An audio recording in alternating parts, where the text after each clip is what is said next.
Did you know that every single year, millions of pounds in tax is overpaid to HMRC? We're talking about a massive pot of unclaimed money. And you know what? Some of it could actually be yours. So today, we're going to walk through exactly how you can find out if you're owed a refund, and most importantly, how to get it back into your bank account. Now, to make sure we're getting all of this spot on, this entire guide has been put together with the help of the expert tax advisors at Pro Tax Accountant. They're one of the UK's most trusted accounting firms, and they've given us a really clear path to follow, from figuring out if you've overpaid all the way through to making your claim. So just look at this number for a second. £3.3 billion. That's how much income tax was overpaid in just one recent tax year. It's an absolutely staggering amount, right? Which brings us to the most important question of all. Could some of that money have your name on it? Well, let's find out. Okay, so here's our game plan. First, we'll look at why you might be owed a refund in the first place. Then, we'll cover the telltale signs to look for. After that, we get practical. How to claim, what the timelines look like, and, this is a big one, how to avoid the scams out there. And finally, we'll wrap up with some clear next steps you can take. Right then, first things first. Why do these overpayments even happen? Well, it nearly always comes down to one of the two main ways HMRC collects tax. Let's break down how they work and, more importantly, where things can go a bit wrong. So on one side, you've got PAYE. That stands for pay as you earn. If you're an employee or you get a pension, this is your world. Your tax is taken off automatically before you even see the money. But mistakes can happen. On the other side, we have self-assessment. This is for all the self-employed folks, company directors, and landlords.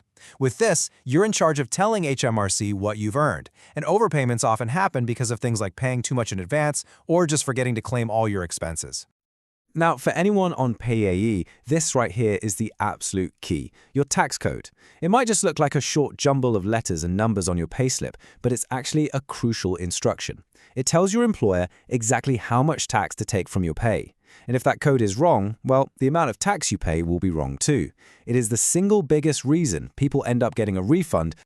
So what kind of things can mess up your tax code? Let's make this simple. A classic example is when you change jobs. Imagine you're a freelancer in London and you've just started a new contract. Your new boss doesn't have your previous tax info, so they have to put you on an emergency tax code. This almost guarantees you'll be overpaying until HMRC gets everything sorted. Other common reasons? Stopping work halfway through the tax year, juggling more than one job, or even a change in your company benefits. Now, if you're on self-assessment, the story is a bit different. A really big one is something called payments on account. Basically, these are advance tax payments you make based on how much you earned the previous year. So let's say you own a lovely little cafe in Manchester. Last year was brilliant, so your advance payments for this year were pretty high. But this year, profits are a bit down. Suddenly, those advance payments are way too much and you're due a refund. This also happens to landlords who forget to claim for repairs or contractors who've had too much tax taken off their invoices. Okay, so now we know why it can happen. But the real question is, how do you know if it's happened to you? You'll definitely want to hear this part. These are the key red flags you need to be looking for. Let's run through a quick personal checklist. First, grab your payslip. Does that tax code look a bit weird? Codes like BR or D0 are huge red flags. They mean you're not getting any of your tax-free personal allowance on that income. Next, have you changed jobs, retired, or maybe started getting a pension while you're still working? All of these are classic triggers for a mistake. Oh, and think about tax reliefs. Did you know the marriage allowance alone could be worth over £250 a year?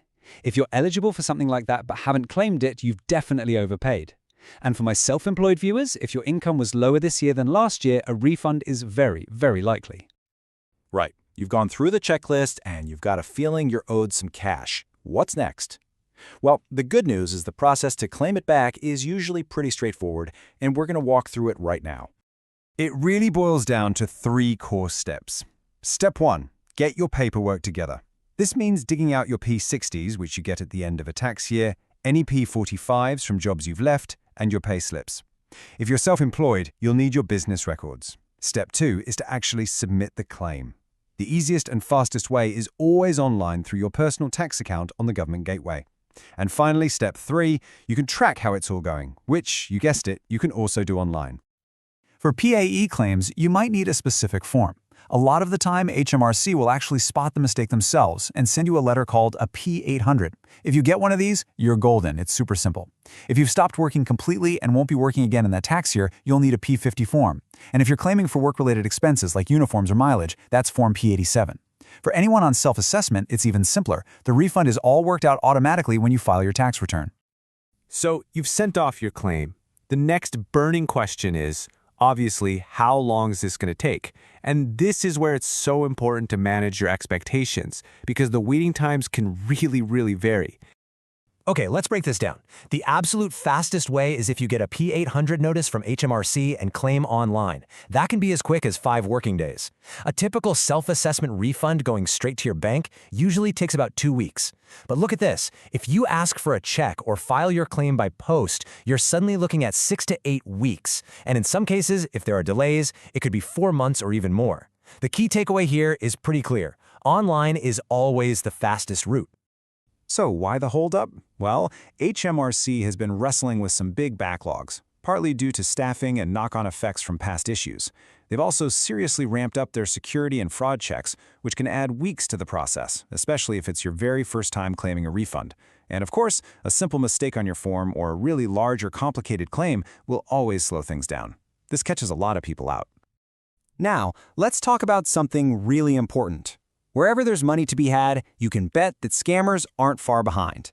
Tax refund scams are incredibly common, and honestly, they can be very convincing. So please, stay with me. This next point is absolutely crucial for keeping your money and your data safe. I bet this looks familiar. You get a text out of the blue. It's got the HMRC name on it. It mentions a nice specific amount of money, and there's a handy link for you to click. This is exactly what a scam looks like. That sense of urgency with the word now, the tempting refund amount, that dodgy-looking link. They are all classic textbook warning signs. Let me be crystal clear about this. HMRC will never send you an unexpected text or email with a link to claim a refund. They will never ask for your bank details over email, and they will certainly never, ever threaten you with arrest. Scammers, on the other hand, always try to create a panic. They always use fake links and ask for your personal info. If you see any of this, it's a scam. Full stop. And here is a pro tip that so many people miss out on, and it could literally cost you hundreds or even thousands of pounds. There is a strict time limit. You have exactly 4 years from the end of the tax year in which you overpaid to make your claim. So for example, for any tax you overpaid in the 2021 to 2022 tax year, your final absolute deadline is April 5th, 2026. After that date passes, that money is gone forever. So please don't let that date slip by. Phew! Okay, we have covered a lot of ground today. So let's bring it all home and focus on the most important actions you can take starting right now. If you remember nothing else, remember these 5 things. 1. Always check your tax code on your payslip. 2. Know which system you fall under, PAYE or self-assessment. 3. The quickest way to get your money is to claim online through your official personal tax account. 4. Be incredibly cautious, almost paranoid, about any unexpected message about a tax refund. And 5, don't forget that 4-year deadline. It's your money, so don't miss your window to claim it. And just before we finish up, a quick but very important note. All the information we've talked about today is for general guidance. Everyone's tax situation is different, so please treat this as a good starting point. When it comes to making decisions about your own finances, it's always best to get professional advice that's tailored specifically to you. If you think you might be owed a refund and you'd like an expert to take a look, the team at ProTax Accountant are there to help. You can get in touch with them on WhatsApp or by phone at 07985689912, or just drop them an email at info@protaxaccountant.co.uk. And hey, if you found this guide helpful, we'd love it if you subscribe to the channel for more simple guides on tricky topics. Thanks so much for watching.